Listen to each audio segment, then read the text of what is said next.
আমার বাচ্চা আজকে জিজ্ঞেস করছিল যে খিদে কেন পায় বলো তো। আমি বললাম সত্যিই তো ওকে জানানো দরকার খিদে কেন পায়। তো ওকে বললাম খিদে কেন পায়। যখন আমাদের পেটে খাবার থাকে না স্টামাকে, তখন স্টামাকে স্ট্রেচ রিসেপ্টর থাকে, তখন সেই রিসেপ্টরগুলো কাজ করতে পারে না, তখন ব্রেনে সিগন্যাল যায়, তখন আমাদের খিদে পায়। আবার যখন স্টামাকে খাবার থাকে না, তখন গ্রেলিন বলে একটা হরমোন বেরোয়, এটাকে হাঙ্গার হরমোন বলে।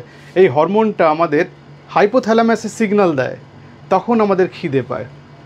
আবার যখন ব্লাড সুগার লেভেল রক্তে কমে যায়, তখন সেটা বিভিন্ন নিউরো হরমোনাল পাথওয়েতে ব্রেনকে সিগন্যাল দেয়, তখন আমাদের খিদে পায়।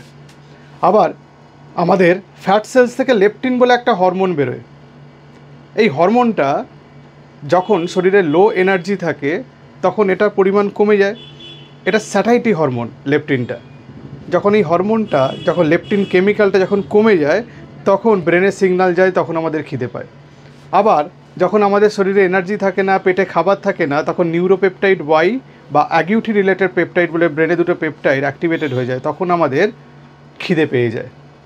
এবং সর্বোপরি আমাদের এই যে এনভায়রনমেন্ট, স্ট্রেস, ইমোশন, খাবারের গন্ধ, টাইমিং অফ দ্য ফুড, সেই আমরা প্যাভলভের কুকুর সেই পড়েছিলাম না, টাইমিং অফ দ্য ফুড, এগুলো আমাদের খিদে ইনডিউস করতে হেল্প করে। সুতরাং এই 6টা ফ্যাক্টর মেনলি আমাদের বডিতে কাজ করে যে আমাদের খিদে পাবে বলে। নাহলে তো খিদে পাবে না, মানুষ খাবে না। অনেক মানুষের বলেন যে আমাদের সারাদিন খিদেই পায় না।